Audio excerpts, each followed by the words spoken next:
Sejam muito bem-vindos ao Entrevista.net. O nosso bate-papo desta semana é com o ex-comentarista esportivo Raimundo Nonato Oliveira, conhecido carinhosamente como Nonato Pepino. Ele que foi comentarista esportivo por mais de 30 anos aqui no estado do Acre. Nonato, é um prazer recebê-lo aqui no Entrevista.net.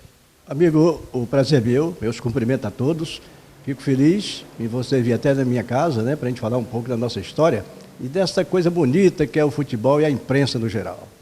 Nonato, você é murbanense, natural de Manoel Urbano.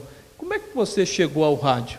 Rapaz, filho de seringueiro, e aquela história do rapaz que sai do interior querendo vencer, ainda aos 8 anos vim para Sena Madureira, fiquei até os 14, e convivendo com minha família, meus tios em Sena, e comecei a me apaixonar pelo rádio, ouvindo rádio. No tempo do rádio, a bateria, que meu tio gostava muito, Manuel Guedes, e eu comecei a gostar daquelas vozes bonitas do Natal de Brito, Altemir Passo, Mota de Oliveira, Cícero e tantos outros, Mas eu nem pensava em chegar na capital e adentrar nesse ramo mesmo, Mas foi por influência, fui morar muito perto da difusora e vendo aqueles programas de calouros do passado e fui olhando e vendo e me enturmando com aquele pessoal da difusora.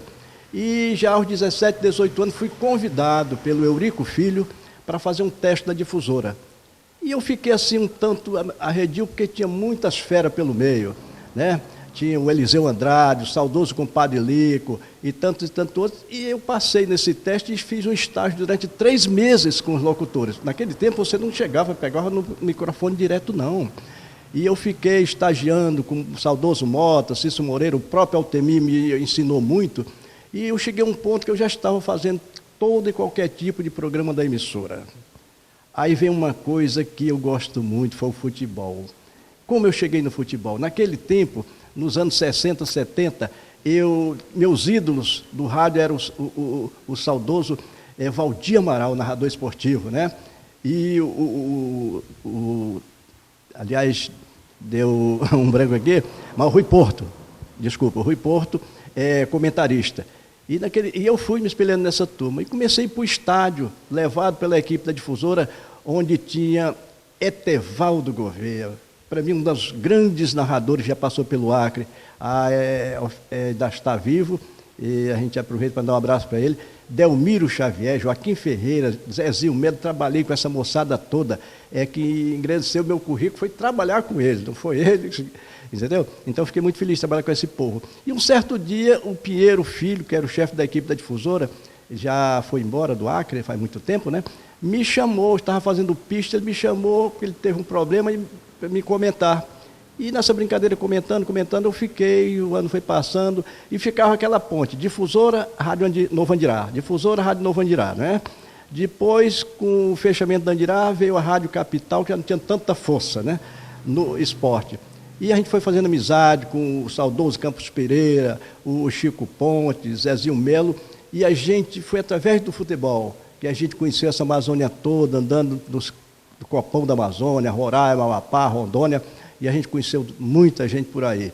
E uma certa fase da vida, nos anos de 72 a 74, fui para Presidente Prudente, fui fazer colégio agrícola, amigo, já aos 27 anos, e também, como o esporte é a cachaça, lá eu me infiltrei pela rádio de lá e fazia alguns bicos no final de semana ajudando, Mas é gostoso.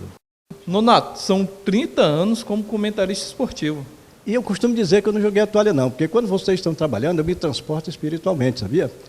Pego o rádio, fico ouvindo e vibrando e torcendo, como se eu estivesse na beira do gramado. E eu acho muito bacana isso.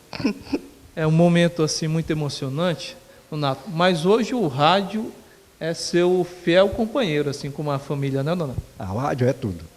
Eu costumo ouvir vários programas durante o dia, na TV local, nas TV abertas, TV fechada, E eu acompanho o futebol. 5, 6 programas por dia. O meu dia a dia é participar da comunicação. Que a gente fica muito assim, com medo de depressão, do estresse, nessas coisas que a vida moderna proporciona, dizem, Então, eu vou levando a vida. A família é bacana, os amigos, os vizinhos, e está tudo bem. Às vezes a gente se emociona porque a gente tem saudade dos bons tempos. Nonato, aqui e acolá eu ouço rádio também, já ouvi você falando nos programas esportivos e também nos programas dominicais aqui da capital acreana. Você foi um comentarista marcado pela aquela crítica construtiva e pontual. Como é que um comentarista se torna um bom comentarista sem redundância? Um comentarista se torna um bom comentarista? É primeiro você ser muito sincero, ser muito profissional. Eu nunca escondi de ninguém que eu sou torcedor da Independência. Mas eu não fazia transparecer na hora que eu estava trabalhando. Até tem uma brincadeira muito jocosa, que certa vez, lá no campo do Juventus, jogava Juventus e Independência, e o saudoso Elia Mansur disse que arrebatou o microfone de minha mão, né? Porque dizendo que eu estava torcendo para a Independência. Quando foi à noitinha, o Campos Pereira veio na minha casa, me levou na casa do Elias, e ele me pediu desculpa. Eu até entendi, porque ele era muito time, ele era muito paixão, sabe? Então, são coisas assim, eu procurava ser muito equilibrado e procurando ser ético, né?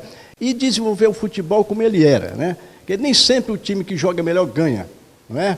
Você vê o caso do nosso time aqui ontem, jogando no finalzinho, toma 3 gols. Então, o futebol tem uma série de variantes dentro de 90 minutos que você tem que ter calma.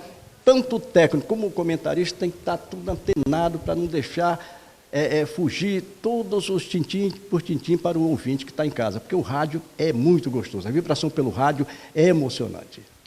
Nonato, e como foi você passar por essa fase que você perdeu a visão 100%, ficar um pouco mais em casa, deixar de ir ao estádio assim, fisicamente, porque você continua acompanhando tudo sobre o futebol? É duro porque você tem que ter paz, ter tranquilidade, né? Não se apavorar, deixar a ansiedade de lado, porque é como diz o bicho pega, essa coisa. Eu tinha uma vida muito... Você sabe que o repórter, como você, como qualquer outro, tem uma vida muito ativa, né? E eu que tinha essa vida muito ativa, até alguns amigos, são secretário até hoje, alguns me procurou, rapaz, o que está acontecendo? Eu estou em casa, me aposentei. Já? Não, mas não foi porque eu quis, não, porque eu contraí a deficiência visual. E muitos se assustam, né? E eu costumo dizer que a cegueira não é doença, é um estado de espírito. Eu participo sempre da Associação de Deficientes Visuais, aprendi muita coisa por lá, porque lá é um encontro de amigos, e lá você troca ideia, você conhece os problemas de tanta gente que está lá, que perdeu a visão também. Então, você acostumou, você tem que acostumar. Eu hoje, dentro da minha casa, eu não tenho um problema, no quintal não tenho um problema para andar. E a gente vai levando a vida sempre protegido por Deus e vai dando tudo certo. Na hora que você descobriu esse problema, Nonato, no primeiro momento foi um impacto grande, mas com o decorrer do tempo, você, como sábio comentarista, superou. Foi terrível porque eu tinha pressão do globo ocular, a pressão do olho que ocasiona a cegueira, que é o afeta o nervo óptico, né? É o tal do glaucoma, que até hoje a medicina no mundo não encontrou cura. Eles estão estudando para isso, estão trabalhando para descobrir alguma coisa, né? E quando a médica me deu o diagnóstico que tinha afetado o nervo óptico, eu apenas olhei, estava numa enfermaria, olhei para o teto, não enxergava mais nada e pedi orações que a gente fosse feliz, né? Que não deixasse que a ansiedade, a angústia nos levasse para coisas piores. E graças a Deus aconteceu. Eu costumo até brincar que eu ouvi uma canção quando eu saí do hospital, do Zezé de Camargo, se a gente colocar a nossa fé em ação, vai dar tudo certo. E hoje eu dou muitos conselhos a alguns amigos que estão com problema de visão, me ligam, né? E eles me encontram sempre com um astral muito bom. Olha, eu estou com a visão, eu estou com diabetes, cidadão, eu estou afetando a minha visão direita. Eu digo, a minha não afetou direito, afetou tudo. E eu estou sempre procurando estar em boa astral, sabe? Nonato, e você conhece o futebol como poucos. Qual a diferença do futebol de hoje para antigamente? Alguns dizem que o futebol de antigamente era melhor, outros dizem que é o de hoje. Você viveu o futebol passado e vive o futebol de atualmente. Qual a sua opinião sobre esse tema assim tão discutido? Olha, é a questão do amadorismo marrom. Naquele tempo, um jogador como o Emilson, para sair do Independência para ir para o Juventus, ele não ia de graça não. Carlinhos, Dadão, Mariceu, a qualidade técnica daquela moçada, se ele jogasse hoje, no futebol hoje, não estava nenhum em Rio Branco. Nem em Rio Branco. Você vê o Doca Madureira, né? Onde é que ele está? Na Turquia. Você vê o Cleí, está lá no futebol do Peru, o Arthur jogou na Europa, tantos e tantos outros. Porque essa rapaziada, eu costumo dizer sempre que depois do testinho que já está parando até por contusões, com todo respeito aos demais, não vejo um grande astro, né? Não vejo um grande craque. Naquele tempo, quando chegava a jogar de fora, tinha qualidade. como esse Isomar, que hoje é delegado, o próprio Emilson, o Siqueira, que é fiscal, os caras tinham qualidade, eram amadores, eram. E hoje não, o cidadão chega aqui, olha, joguei no time tal, então, é a qualidade técnica, a diferença é muito grande. Nonato, atualmente, recentemente, nós tivemos o Rio Branco eliminado da Copa do Brasil em casa, perdeu de 2-0 para a Chapecoense. O Plácido conseguiu um empate em casa, jogou fora, mas também foi desclassificado. O que é que falta no futebol acreano para conseguir avançar nessa competição? Primeiro, a questão financeira. Você só faz um time do tamanho, eu costumo dizer que você faz um time do tamanho do dinheiro.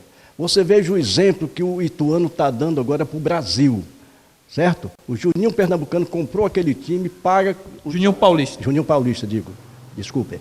Paga com o salário da empresa dele. Está revelando um monte de jogador, pode até perder 6 a 8 jogadores, mas já está preparando a garotada da base. Eu me lembro quando o Jorge Viana assentou a pedra fundamental do Arena da Floresta, ele dizia que precisa trabalhar a base.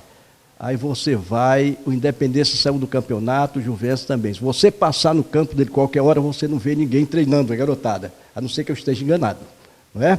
Preparando o futuro. Então, primeiro é a questão do salário. Você tendo dinheiro, você consegue contratar jogadores razoáveis, muito melhor dos que estão chegando. Até porque o salário que se paga não é atrativo. Aí você não vai trazer, por exemplo, o campeonato está terminando no Rio, aqueles times bons, como Cabo Friense, como Boa Vista, tem um monte de jogador sobrando, mas eles não vêm para cá para ganhar 2, 3 mil reais, certo? O próprio Penapolense, né? Esses times que sobraram de São Paulo, tem jogador de qualidade, não vem. Então, essa questão...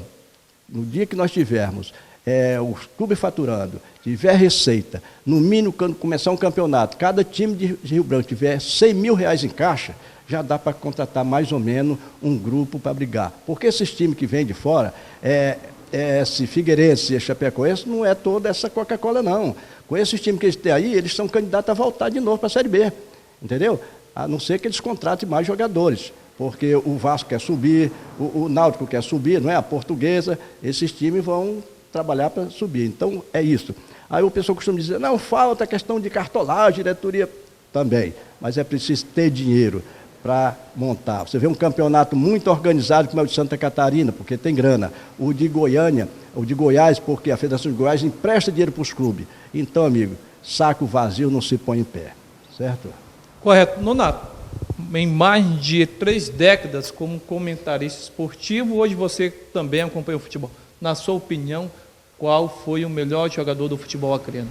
Dadão, amigo, incontestável. Dias atrás eu recebi a visita de um amigo aqui, o Rui, conhecido Piririca, que era outro craque de bola, e ele me dizia, Nonato, nunca chamaram esses craques de futebol para falar de futebol dentro da federação ou mesmo dentro dos clubes, como Mariceu, Carlinho, Dadão, eu próprio. Então eu gostei muito da ideia dele. Você vê agora o rebuliço dentro da CBF, é deputado querendo CPI, é coisa e tal, porque a CBF não abre para a turma mais jovem entrar. Então é preciso ouvir os mais antigos e os craques. Dadão, para mim, foi um jogador que chegou a jogar no Fluminense, né? Era um jogador completo. Depois você teve tantos outros, rapaz, da minha época, teve o Boal, o Sidico, muitos já morreram, né? Mas era o craque, o Pedro da Burra, o próprio Pedro Louro, foi zagueiro, irmão do compadre Louro, compadre, tinha bons jogadores da época, mas o Dadão, incontestável, para nós foi o Pelé da época, né? Nonato, eu quero agradecer esse bate-papo aqui super especial no Entrevista.net, desejar a você muito boa sorte e até a próxima. Até a próxima e um abraço para a equipe de esporte. Gostei muito de uma menina por nome Simone, me parece, né? Ela trabalha no esporte com você, né? Na TV5. TV5, né? Tá bom. Mas obrigado pela oportunidade e estamos sempre às ordens quando necessário for, tá bom, amigo?